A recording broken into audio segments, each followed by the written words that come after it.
আমার চ্যানেলে স্বাগত জানিয়ে আমি আজকে রেসিপি শুরু করছি। আজ আমার রেসিপিতে রয়েছে ডিমের টক। আর এই ডিমের টকটা যারা একবার রান্না করবেন, আশা করছি তারা বারবার এই ডিম রান্না করলে এইভাবেই রান্না করবেন। তো এই গরম তো চলেই এসছে, গরমের সময় এই ডিমের টকটা খেতে কিন্তু দারুণ। আর এই ডিমের টক রান্না করার জন্য আমার কী কী উপকরণ লাগছে আপনাদেরকে দেখিয়ে দেবো। তাহলে চলুন বেশি কথা না বলে রেসিপিটা শুরু করা যাক।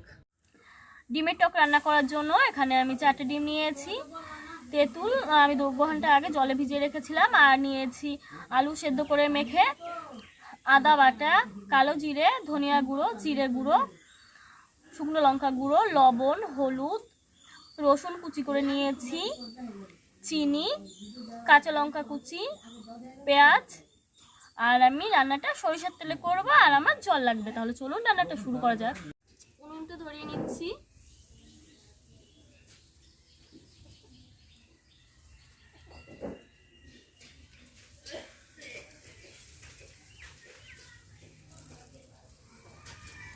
কড়াইটা গরম হতে থাক আর ততক্ষণে আমি ডিম ভেঙে নেব।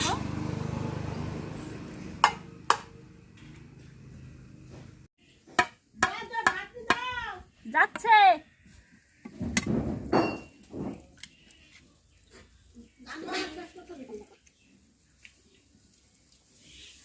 পেঁয়াজ, লবণ,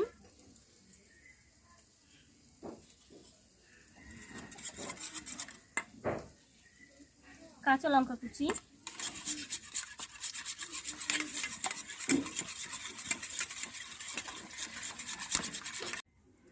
কড়াইতে দিয়ে দিচ্ছি সরিষার তেল। এই তেলটা দিলাম আমি ডিম ভাজার জন্য।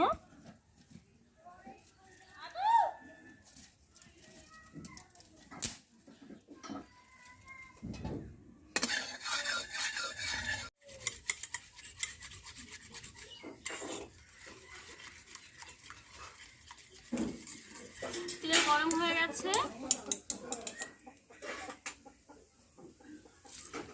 ডিম ভেজে নেব।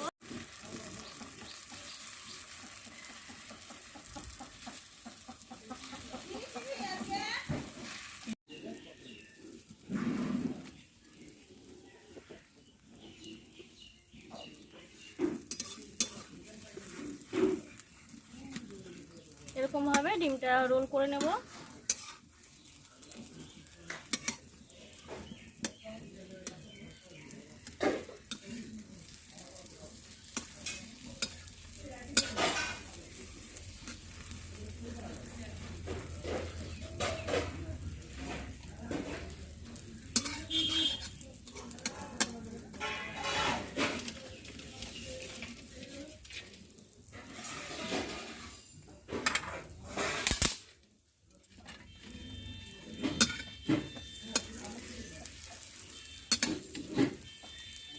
এরকম ভাবে আমি চৌকো চৌকো করে খুন্তি দিয়ে কেটে নেব।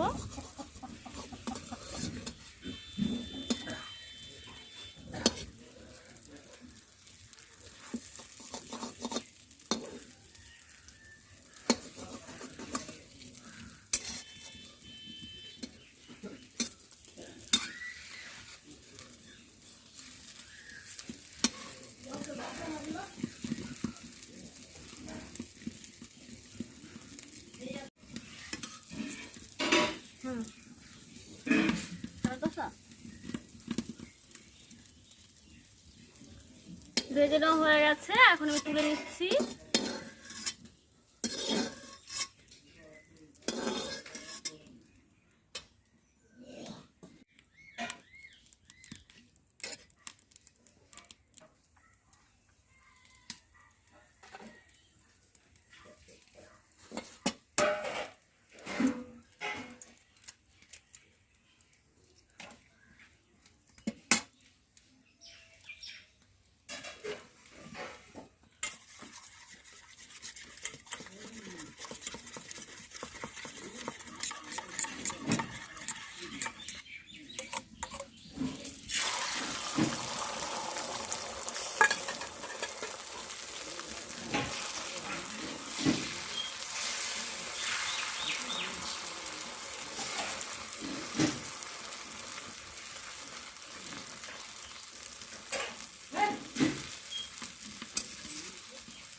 কড়াইতে দিয়ে দিচ্ছি সরিষার তেল,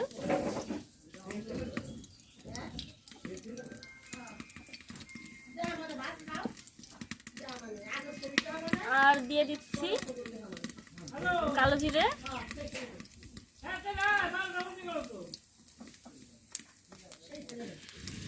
দিয়ে দিচ্ছি কুচি করে রাখা পেঁয়াজ, কাঁচা লঙ্কা,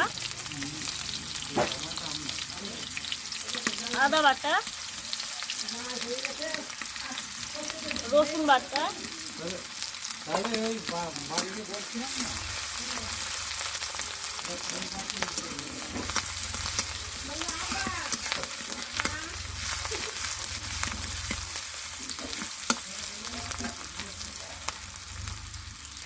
দিয়ে দিচ্ছি ধনিয়া গুঁড়ো, জিরে গুঁড়ো,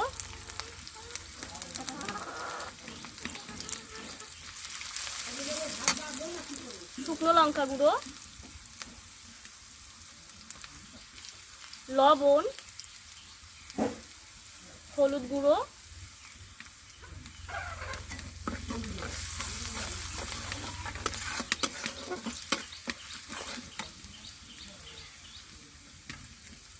এর মধ্যে দিয়ে দিচ্ছি সেদ্ধ করে মেখে রাখা আলু,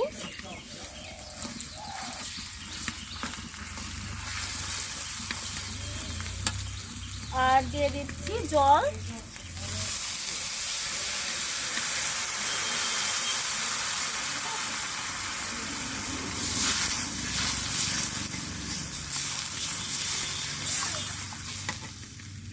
আর দিয়ে দেব আমি সামান্য কয়েক দানা চিনি।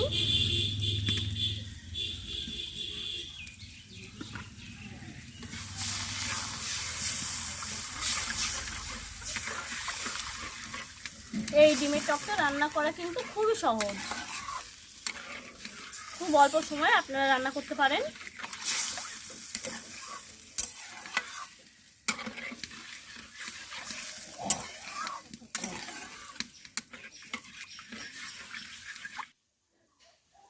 ঝোলটা ফুটে উঠেছে, আর এখন আমি দিয়ে দিচ্ছি তেঁতুল। আর এই তেঁতুলটা কিন্তু আমি আগে বলেছি 2 ঘন্টা আমি ভিজিয়ে রেখেছিলাম, এর মধ্যে কিছুটা জলও রয়েছে, তো আমি এখন দিয়ে দিচ্ছি। আমি কিন্তু বীজ শুদ্ধ দিয়েছি। এখন আমি ডিমগুলোকে দিয়ে দিচ্ছি।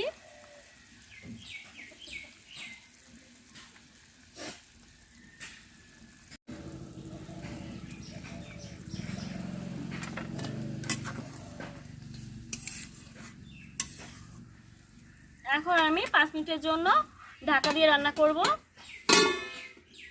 ফিরে আসছি 5 মিনিট পর। ফিরে আসলাম 5 মিনিট পর, আর এখন আমি ঢাকনাটা খুলে দিচ্ছি।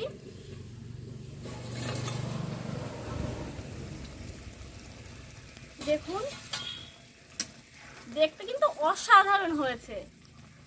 আপনারা কিন্তু দেখেই বুঝতে পারছেন যে খেতেও কিন্তু অসাধারণ হবে। আমি ডিমগুলোকে একটু উল্টে দিলাম।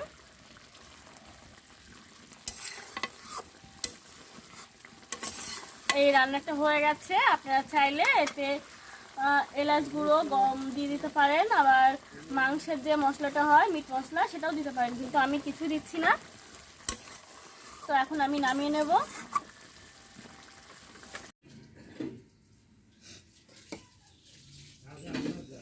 আমার এই রেসিপিটা যদি ভালো লেগে থাকে আমার চ্যানেলটিকে সাবস্ক্রাইব করে আমার চ্যানেলের সাথে থাকুন, আর লাইক কমেন্ট শেয়ার করতে একদম ভুলবেন না। আর অবশ্যই কিন্তু আমাকে কমেন্ট করে জানাবেন যে আমার রেসিপিটা কেমন লাগলো, আপনারা বাড়িতে তৈরি করে আমাকে সেটাও কমেন্ট করে জানাবেন যে কেমন হয়েছিল। আশা করি আপনাদের খুব পছন্দ হবে। আর এর ওপরে আমি একটা ধনিয়া পাতা দিয়ে দিচ্ছি। এটা আপনার চাইলে দিতেও পারেন, আমি এমনিতে সাজানোর জন্যই দিয়ে দিলাম, নাও দিতে পারেন।